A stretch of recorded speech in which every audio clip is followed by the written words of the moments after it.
Hi, I'm here today with my friend Victoria to go over step by step with you just how to write that SAT essay.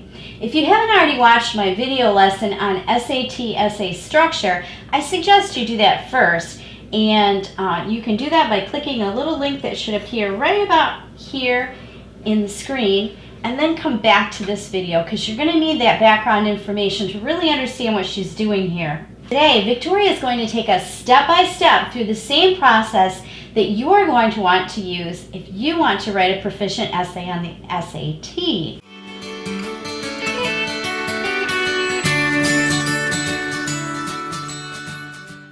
As with any other part of the SAT, you're going to want to go into the test already familiar with the directions. The directions don't change. You'll save precious time if you know up front what's being expected of you. The SAT essay directions are always the same. As you read the passage below, consider how the author uses evidence, such as facts or examples, to support his claims, reasoning to develop ideas and connect claims and evidence, stylistic or persuasive elements, such as word choice or appeals to emotion, to add power to the ideas expressed. Mainly, the thing is, with the essay, you want to know what the directions are before you go in. All the directions on all of the essays are this down here. As you read the passage below, consider how the author uses evidence, facts, and examples to support claims, reasoning to develop ideas and connect claims and evidence, and stylistic or persuasive elements, such as word choice or appeals to emotion, to add power to the ideas expressed. That's the same directions on every single prompt. And this is what the essay is going to look like, the one that you actually have to write about. It's always going to be 2 pages. It's going to only have just the author's name, the name of the article, maybe where it was published, and then at the end it's going to remind you to write an essay in which you explain how whatever this author builds an argument for whatever he argued in the paper. Be sure your analysis focuses on the most relevant features of the passage. Your essay should not explain whether or not you agree with whatever the article is about, but rather explain how they build an audience. So, knowing this going into it, you know it's always going to tell you to do the same thing. So when you go, you want to be able to be ready with whatever techniques you're going to write about. So I created this handout for my students, and we just kind of thought about all these are all different ways that the author can persuade you, but a lot of times specific ones of these, like especially appealing to logic, you can always find that. You can always find that. So if you narrow it down to like 4 or 5 appeals that you're going to just actively look for when you read it, rather than leaving it open to all these different appeals, then it's going to make it much easier for you. You're not going to be nervous when you go in to do it. So can you think of why an author, like talking about in this particular article, which is the one I'm going to have you read, if in here, if he appealed to ethics or credibility, that you're familiar with ethos and pathos and logos, right? Okay. Yeah. So why would somebody want to use an appeal that talked about someone else's credibility? Why would somebody want to do that? Well, if the people think they're credible, then they'll be more likely to trust what they have to say and believe their argument. A lot of times they appeal, different ways, but they appeal to emotion, want to appeal to the emotions of the reader in developing his thesis, not your thesis, but his thesis. Right. Well, if he appeals to their emotions, then he can get them to feel certain ways, to feel a certain way about his thesis and try and make them convinced of it as well. Also, maybe an emotional connection, wants to build an emotional connection. Okay, so an appeal to logic. Well, he can connect different ideas to make them all flow together and end up at his thesis. So if this happens, then this happens, which leads to thesis. Okay, so that's how he builds an argument. Is that what you're saying? Yes. So why would someone use an anecdote to try to persuade? Well, if he's already used ethos, then they already trust him. So by giving them a short story from his life from a trustworthy person, then they're more likely to agree with what he has to say. Okay, and then use of testimony. And in this case, he does have a couple different experts. It kind of falls under the ethos thing too, but more specifically, rather than just saying, these people are credible, he gives them a chance to speak for themselves. So why would he want to do that? Why would he want to use actual testimonials or quotes from people who have something to say about this? A lot of times the quotes are used from people that he knows his audience already trusts, so he can help build his argument through what other people are already saying. Even though statistics and data are logos, why would he choose to include facts and figures in his article? Because then he doesn't have to worry if he's going to use someone the audience won't accept, but the audience is always going to accept raw data. Okay. It's proving. Now, use of imagery as a persuasive technique. Well, it kind of overlaps with the pathos and making them feel what he has to say, and he gets to kind of manipulate what they're thinking almost by showing them different pieces. Okay, so instead of manipulate, let's say he guides. Okay, yeah. Guides thinking through emotion. And imagery doesn't just have to be visual. It can be auditory. It can be a lot of different things. Use of figurative language. Why would someone want to use, and these are the three most common ones you would see. Of course, there's, several other ones. But why would an author use figurative language as a persuasive technique? Well, it's kind of another way of just comparing two things, so he can compare and contrast different things using the metaphors and similes and making it more persuasive. Okay, Yes. and it also kind of appeals to people on an emotional level, right? Intentional word choice is diction, and then diction influences tone. So, and there's another one, well, this one is going to be very similar, use of jargon. So why is it important for James Hamblin to choose his words carefully when he writes this piece?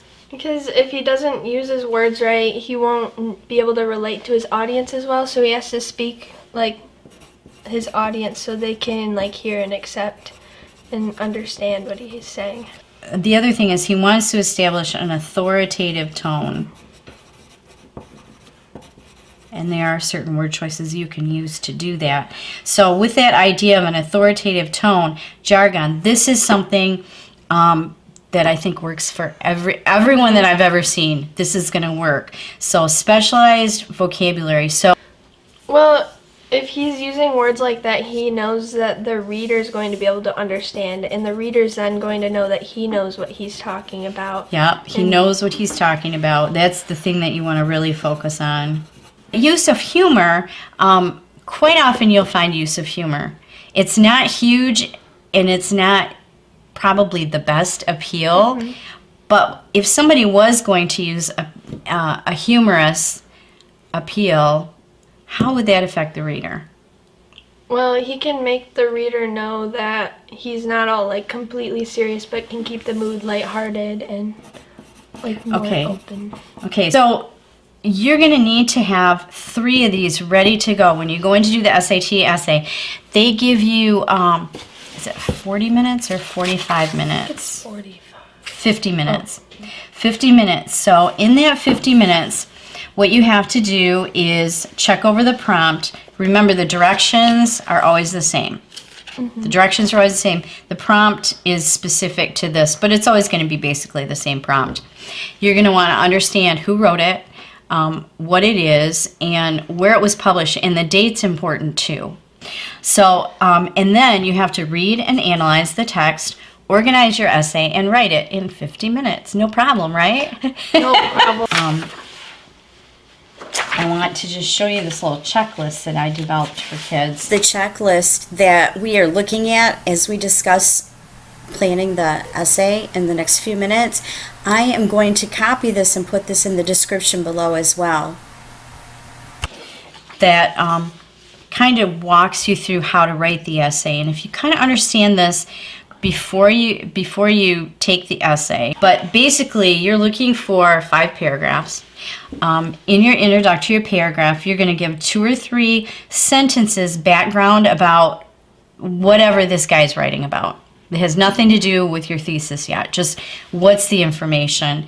And then you do want to make your claim and give the title of the text, the author of the text, your claim, and then mention what your support is going to be for your thesis. And this is your thesis, your claim, and the support. And then you're just going to have 3 paragraphs that are pretty much the same. You'll have some sort of transition. You're going to explain whatever this was here. This is number 1. So that goes right here, number 1. You're going to give the examples from the text, 3 little supports, and then you are going to explain just what we went through here. Why did that author use that support? So, sounds pretty easy, right? Yeah. So you do that for 3 paragraphs, and then your conclusion paragraph, you're going to have a transition, restate your thesis somehow, and then there's some choices for what to do. You can either give some information that shows how this information can be applied, or question it, or give a counter-argument, suggestions for ideas, and so on, and then leave a final expression. And we'll get into this more when we talk about how to write the essay after you read it. But I just want you to know going in that you always want to be thinking about what's going to be your claim, and then what are the persuasive techniques that the person uses. If you know that going into it, then even the first time you read through it, you're going to be able to look for that information. So there's a couple things I want you to do as you read through this. So there's specific keywords that this author uses throughout this whole thing, like not just the jargon, but jargon, whatever people call it. I call it jargon, but it's words specific to this topic that you're going to want to use in your essay as well. Once you start reading, I'm going to zoom in on you, but Okay. okay, so this is the article that you're going to read to prepare to write the essay. So just remember that you're going to circle the keywords, and then try to just make notes either within the text or on the small column side. You might want to do it within the text. There's not much room there.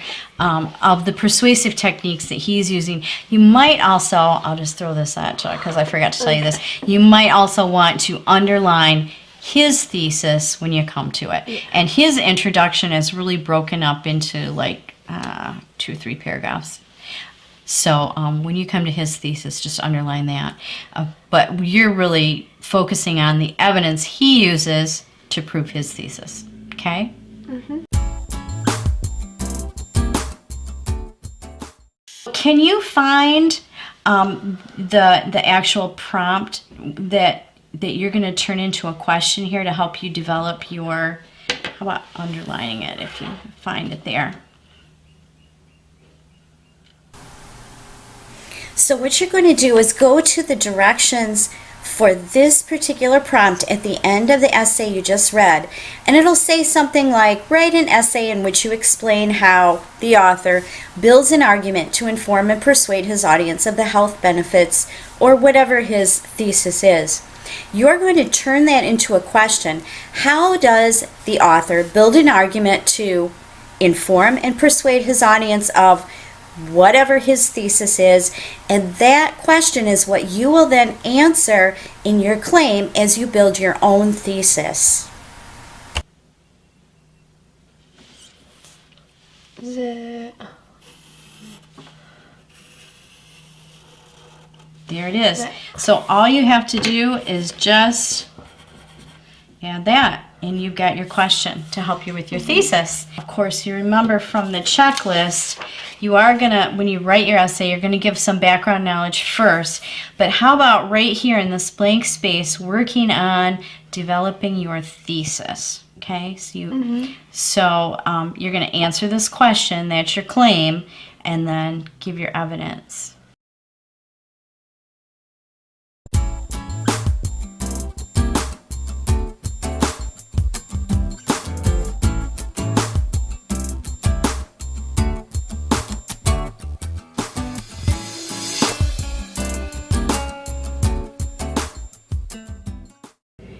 If you have any further questions on how to write the SAT essay, please put them in the comments down below. Share this video with some of your friends who will be taking the essay soon, because we want you to never stop learning.